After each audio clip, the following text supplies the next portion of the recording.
चलो देखते हैं।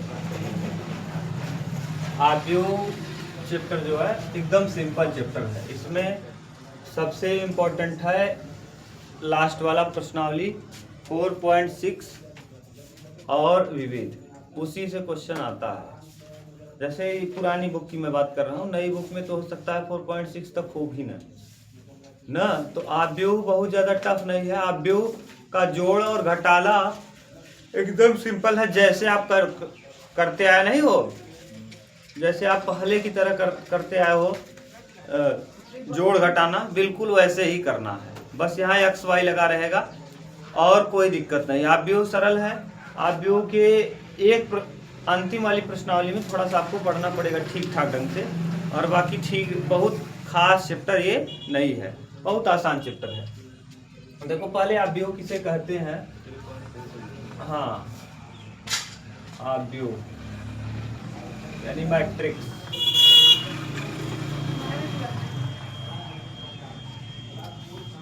यक्स होगा क्या मैट्रिक्स में? मैट्रिक्स यक्स ही होगा। मैट्रिक्स और मैट्रिक्स देख लो, यक्स सही है। आव्यूह देखो किसे कहते हैं। आव्यूह जो होता है, आव्यूह संख्याओं या आव्यूह किसे कहेंगे? आव्यूह संख्याओं या फलनों के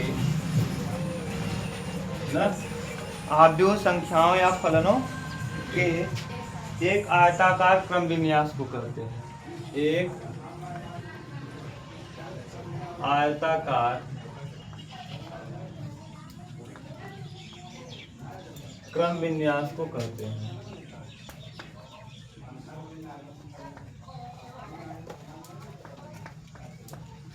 विन्यास को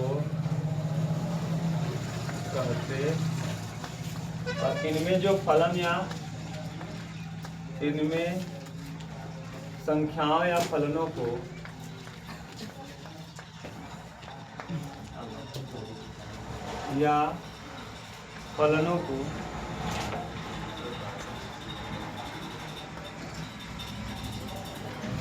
आव्यूह का अवयव या प्रविष्टियां कहते हैं।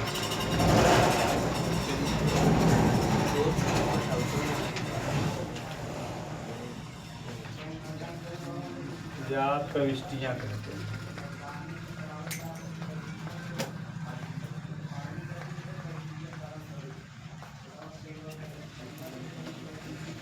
अब देखो ये परिभाषा, पहले परिभाषा समझ लो। आव्यूह जो है ना, आव्यूह संख्याओं या फलनों का एक आयताकार क्या होता है? क्रम विन्यास। जैसे कोई आयताकार है, ये देखो आयत की तरह दिख रहा है ना, तो आयताकार फलनों या संख्याओं, कोई फलन हो सकता है, कोई संख्या हो सकती है। फलनों या संख्याओं का क्रम विन्यास, क्रम से विन्यास होगा। 1 2 3 4 5 7 9 6, बस यही दो मान लो।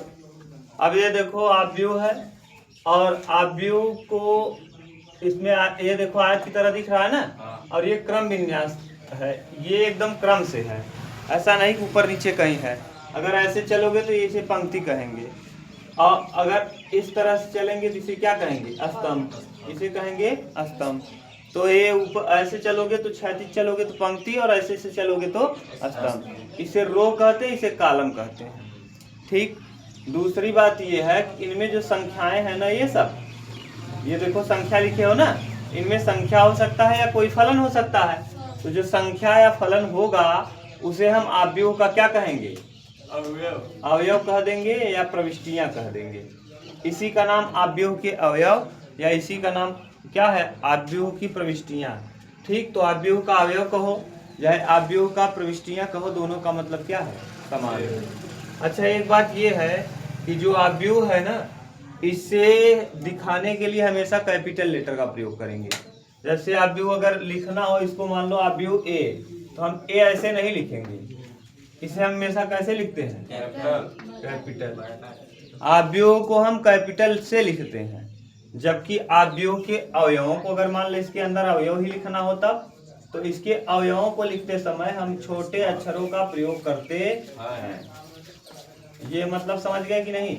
अब ये देखो किस अक्षर में है, स्मॉल लेटर में, और ये कैपिटल। तो अवयवों को प्रदर्शित करने के लिए हम कैपिटल लेटर का, जबकि उसके अवयवों को प्रदर्शित करने के लिए हम क्या करते हैं, स्मॉल लेटर का प्रयोग करते हैं। ये है अवयव। अब अवयव बता लोगे? अवयव किसे कहेंगे? तो अवयव संख्याओं या फलनों के आयताकार क्रम विन्यास को हम क्या कहते हैं?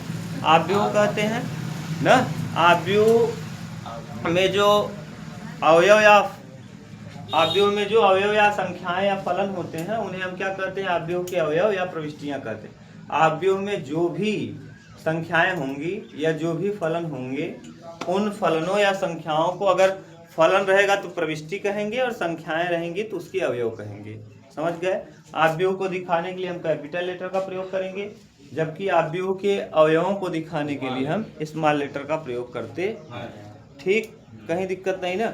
ये देखो, ये परिभाषा पूछता नहीं है, लेकिन मान लो कोई पूछ लिया क्या पढ़ रहे हैं, तो आप कहेंगे अवयव, तो कहेंगे अवयव कहते किसे हैं, बता देना।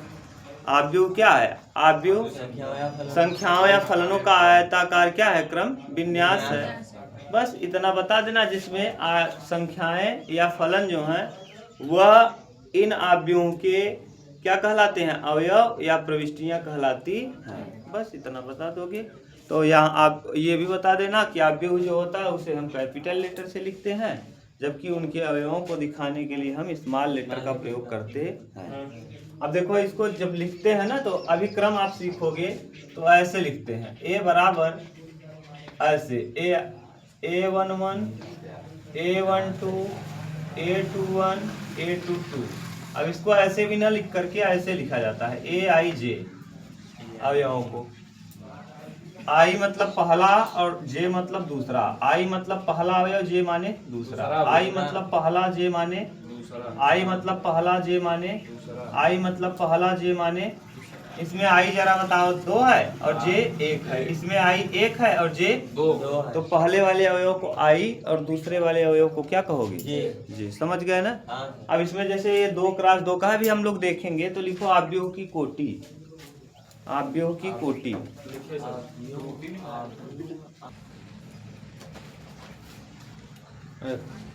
अवयव की कोटि पहले देख लो। अब मैं लिखूंगा नहीं, पूरा बता दे रहा हूँ कुछ डायरेक्ट ना। अवयव की कोटि आपको मैं समझा दे रहा हूँ क्या मतलब है अवयव की। क्या अवयव की कोटि किसे कहते हैं? ध्यान से सुनो। अगर यम किसी अवयव में यम पंक्तियां हैं तथा n स्तंभ है, यदि क्या हो? हाँ, यम पंक्तियां अवयव में, यदि किसी अवयव में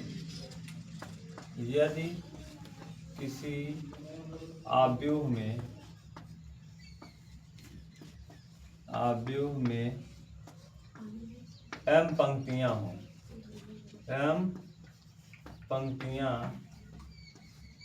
तथा n स्तंभ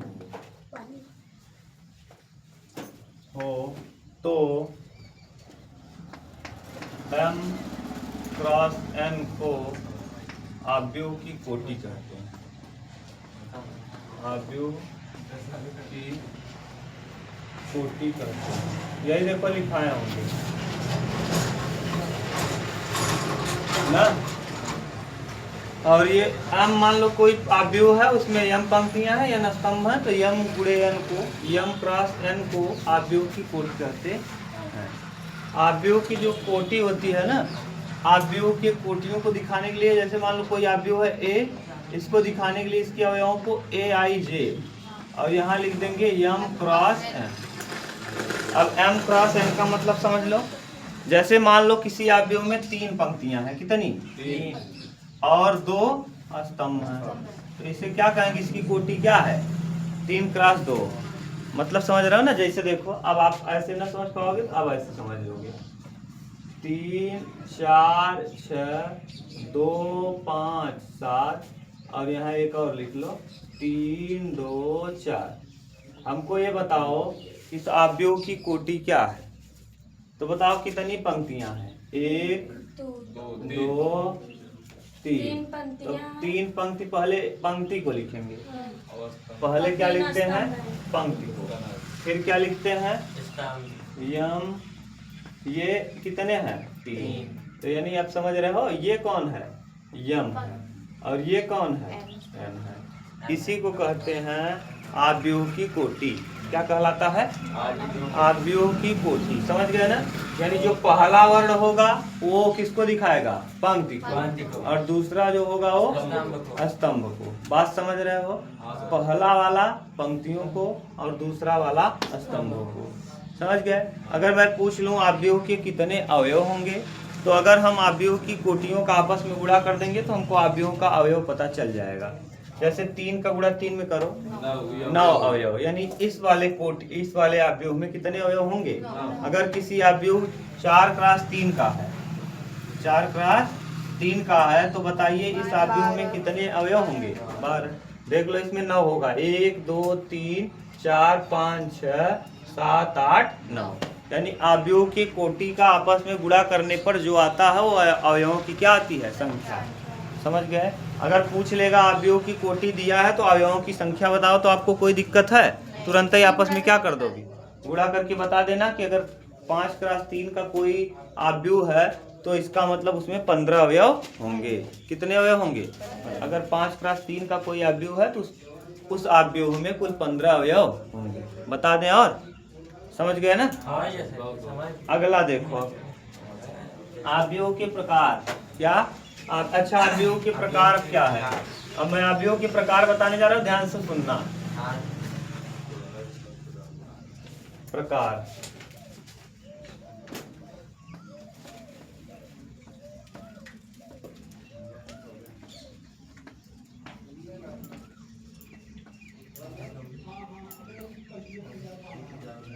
आव्यूह के प्रकार। आलोक, ध्यान सुनो। आव्यूह के प्रकार में कई ठो लिखवा है, देखो। नहीं, प्रकार में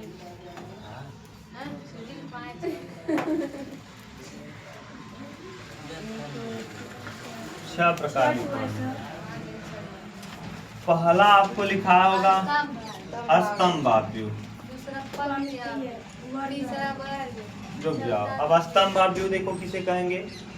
ऐसा आव्यूह जिसमें केवल एक स्तंभ हो। जैसे 3 4 7। बताओ इसमें कितने स्तंभ हैं? एक स्तंभ है। कितना स्तंभ? यही कहलाता है स्तंभ। पंक्ति आव्यूह क्या है? पंक्ति। अब पंक्ति आव्यूह किसे कहेंगे? ऐसा आव्यूह जिसमें कितनी पंक्ति हो? एक ही पंक्ति हो। जैसे 3 4 5 6। बताओ इसमें कितनी पंक्ति है? स्तंभ है 4। 1 2 3 4। लेकिन पंक्ति कई ठो है? और इसमें स्तंभ 1 है और पंक्ति 3 है। समझ रहे हो ना? ऐसे चलबती का हो पंक्ति, और ऐसे अरे नहीं कहता पिलर यानी स्तंभ खड़ा हुआ। समझ गए? तो वही दिमाग लगाना। अब मान ला पंक्ति और स्तंभ दोनों बराबर रहे तो क्या वर्ग कह दे? वर्ग का मतलब का होता है? तुझसे जनते है, पढ़े कक्षा 10 में। ऐसा चतुर्भुज जिसकी सभी भुजाएं क्या हो? तो एक मतलब जिमन पंक्ति और स्तंभ दोनों क्या हो जाए? तो स्तंभ बराबर का हो जाए? स्तंभ बराबर पंक्ति। अगर स्तंभ और पंक्ति का हो जाए? बराबर हो गया तो वही कहा था का वर्ग। जैसे मान ली 2 3 4 5। इसमें बताओ कितने स्तंभ है? इस वाले में कितने स्तंभ है? स्तंभ देख के बताओ यार। 2 स्तंभ है। 1 2। कितनी पंक्तियां हैं? जितने स्तंभ है उतनी पंक्ति है क्या? इसीलिए कौन सा आव्यूह हो गया? समझ गए? अगला क्या दिया है? विकर्ण आव्यूह ना। तो विकर्ण आव्यूह इंपॉर्टेंट है।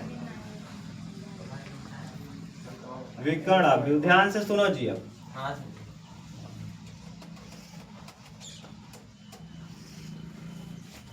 अब विकर्ण आव्यूह किसे कहेंगे? ऐसा आव्यूह जिसमें विकर्ण के अतिरिक्त शेष अवयव शून्य हो। ऐसा आव्यूह जिसमें विकर्ण के अतिरिक्त शेष अवयव क्या हो? शून्य हो।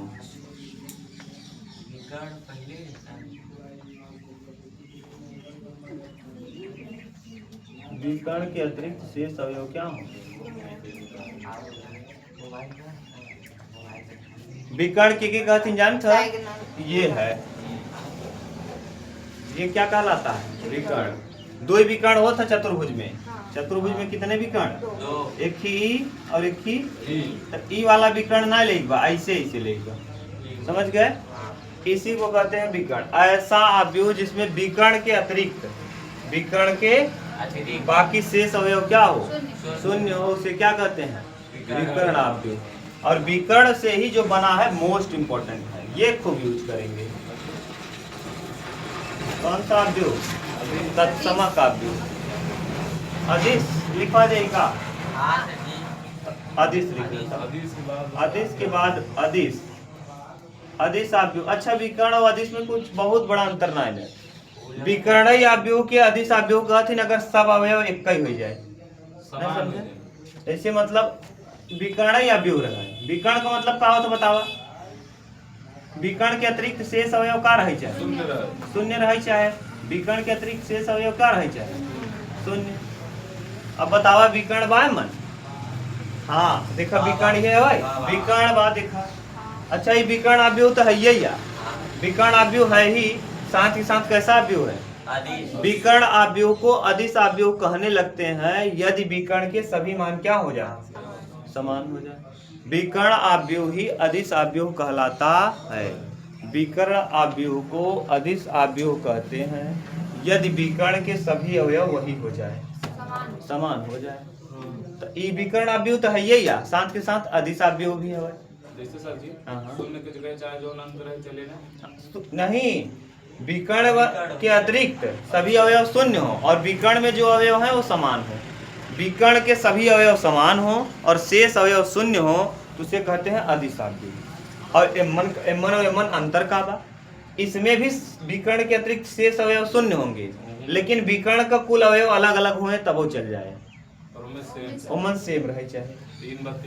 हाँ, दो बात दो है। अब एमन वाले में जरूरी ना जाए जे रहे, लेकिन और अवयव शून्य रहे और विकर्ण का अवयव जाए जे रहे, चले। ठीक, समझ गए कि नहीं? अब इसके बाद अगला देखो तत्समक ना। शून्य अवयव लिख लो पहले, तब तत्समक अलग से लिखा दें, क्योंकि शून्य सबसे तत्समक सबसे इंपॉर्टेंट है। ऐसा अवयव जिसके सभी अवयव क्या हो? कौन सा अवयव है? शून्य अवयव। ऐसा अवयव जिसके सभी अवयव क्या हो? शून्य हो, उसे शून्य अवयव। कुल तो सरल ही लग रहा।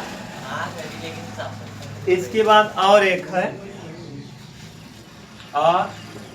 तत्समक अवयव, मोस्ट इंपॉर्टेंट।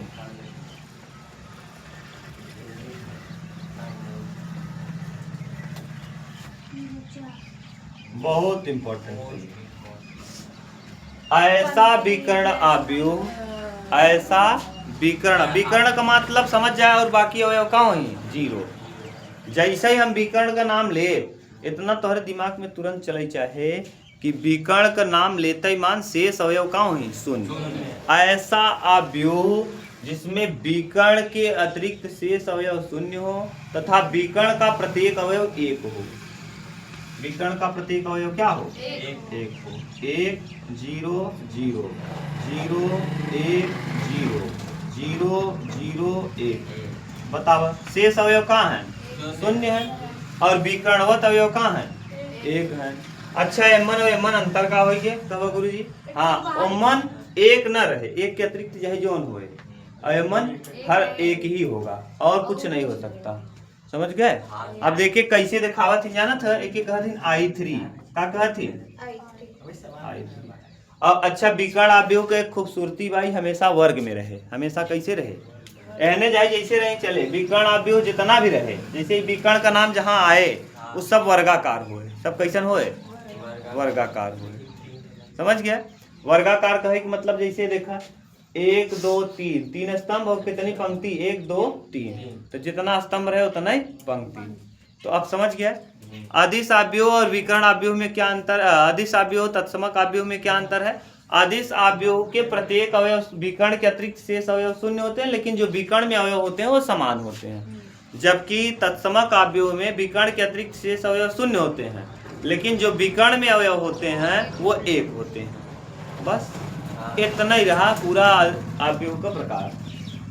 अच्छा I2 तो है दे दे तब I2 दे दे तो क्या बताऊंगा बताओ दो हम। पंक्ति और दो स्तंभ रहेगा। हाँ नहीं मुझको बता दो I2 कैसे आप लिखोगे तत्समक आव्यूह के। 1001। हाँ 1001। अगर I4 दे दें तब 100।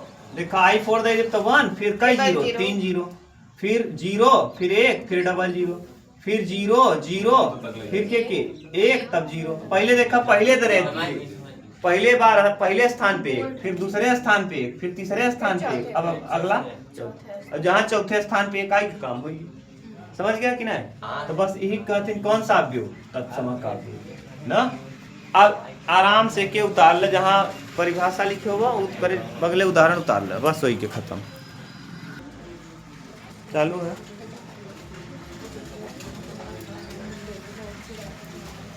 चलो देखिए ध्यान से सुनो। अब आपको देखो प्रश्नावली 3.8 बात समझ में आया है ना जी। चलो तो लेक्चर 1 है 3.1 जो प्रश्नावली है एक्सरसाइज 3.1।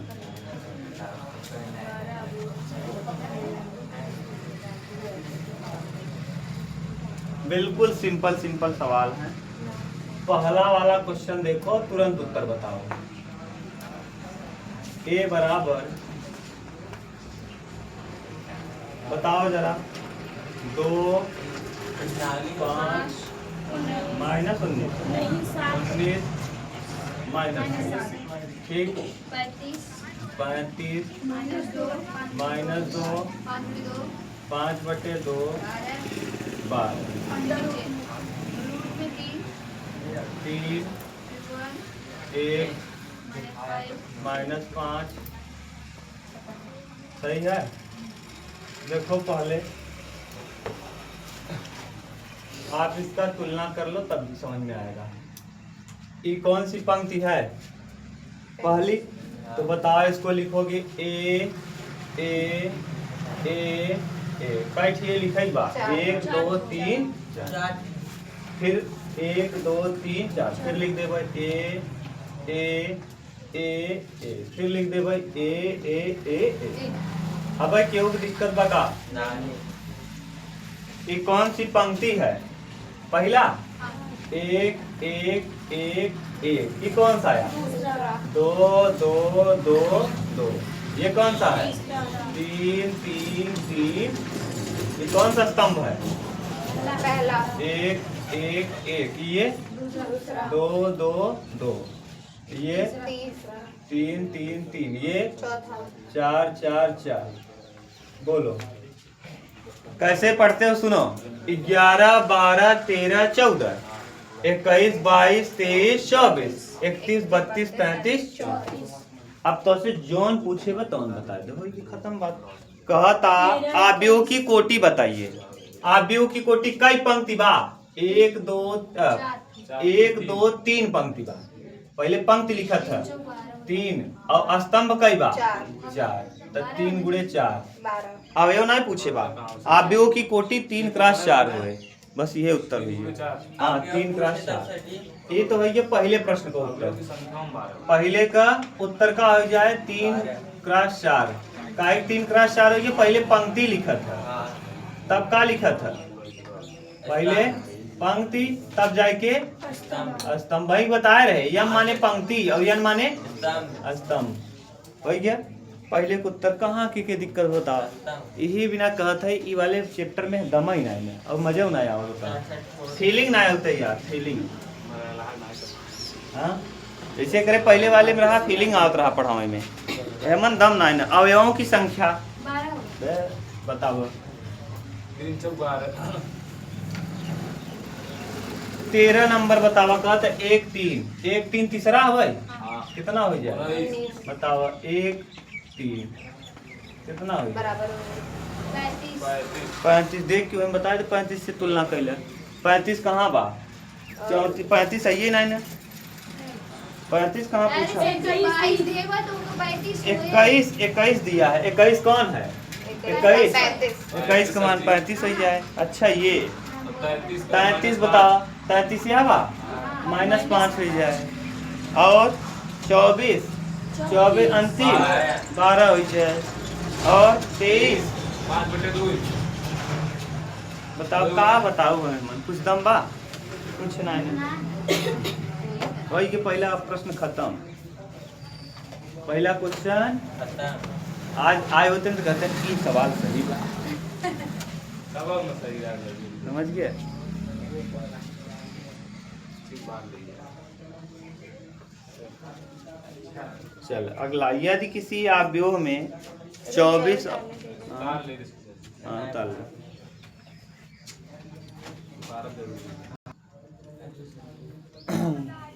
दूसरा देखा कहता एक हिनी अवयव बा का बा अवयव हमन कई अवयव बा जान था अवयव बा भैया 24 थी। कितना अवयव बा? अवयव 24 थी बा। तो कहता एकर संभव कोटि का हो सकत है। कोटि का मतलब समझा था ना यम और एन का वैल्यू का हो सकत है। 6 into 4 पहले 1 और 24 ना हो सकत का? एक ही पंक्ति रहे और 24 ठिका रहे स्तंभ रहे। हां एक पंक्ति 24। अरे भैया ऐसे एक रहे एक पंक्ति रहे और यहाँ से लेके पहले में दो यहाँ से लेके यहाँ तक 24 थी। हो सकता है 2 ही पंक्ति हो 12 के स्तंभ हो सकता है 3 ही पंक्ति हो 8 के स्तंभ हो सकता है 4 ही पंक्ति हो 6 स्तंभ हो ना। 5 से तो बने ना। हो सकता है 6 ही पंक्ति हो जाए और 4 ही स्तंभ हो जाए। अब वही से कहता 6 के बाद 7 से तो बने ना 8 हो जाए और 3 हो जाए। और का हो सकता है? और अगला हो सकता है 8 3 और फिर 12 उल्टा लिखत है 12 दूना 24 और फिर अगला का हो सकता है 24 into 8 24 गुणे इतना बन सकता है। समझ गया माने कैसे कैसे 24 आए गुड़ा कह के ये तुम्हें देखेगा। बस बस 1 गुणे 24 करबा तब हुआ है 2 गुणे कहबा तब हुआ है 3 से 3 गुणे 8 करबा तब हुआ है 4 छंग 24 हो जाए। अब 6 4 अब कहबा गुणे 4 छंग और 6 4 में का अंतर बा? बहुत अंतर बा। एमन 4 पंक्ति रहे 6 स्तंभ रहे और एमन 6 स्तंभ रहे 6 पंक्ति रहे 4 स्तंभ और पंक्ति बदल जाता कि ना? वही है। समझ गया कोनो दिक्कत? नेक्स्ट अब यही में और प्रश्न कहेगा 13 यही में एक और प्रश्न कहेगा अगर 13 अवयव हो अवयव कई हो जाए 13 हो जाए तो 13 तो अभी अभाज्य संख्या आवे। 13 केवल कैसे कटे? 1 से कटे और 13 क्या और फिर 13 गुणे 1 करब तब हो जाए। और केहू से कटबई करे ही बिना एकर कई कोटि बन सकत है? 2 ही संभावना। कितना संभावना? 2 और कोनो न बने। अच्छा 13 केहू का उठा करे पर उबे नहीं करता है। वही बने सर बताओ 13 कटे केहू से ना तो स्वयं से कटे और 1 से कटे तो 1 गुणे 13 करा 13 गुणे 1 करे और केहू से न कटे। लेकिन 12 कही दे तब 12 कटा ना 12 कही तो 1 गुणे 12 2 गुणे 6 3 गुणे 4 ना 4 गुणे 3 6 गुणे 2 12 गुणे 1 बन जाता। समझा था ना बात की? ये होते तीसरा बताई। अच्छा बताओ कितना खतरनाक क्वेश्चन बा आलो? बहुत बा। यदि किसी अवयव में 18 अवयव हैं तो इसकी संभव कोटियां क्या हैं? यदि इसमें 5 अवयव हो तो क्या? बताओ 18 अवयव बा। अवयव कई बताओ? 1 into 18 अवयव 18 बतावा का बनाई सकत? 1 into 18 1 गुणे 18 2 2 into गुणे 9 9 3 गुणे 6 4 से बनबे नहीं करे 5 से बनबे 6 6 3 18 9 दूना 18 गुणे अब अगर 5 ही अवयव रहे तब 13 1 गुणे 5 और 5 गुणे 1 का सवाल में यही था देख लेता हूँ। लेकिन संजय का बच्चे वहां 10 मिनट बराबर करता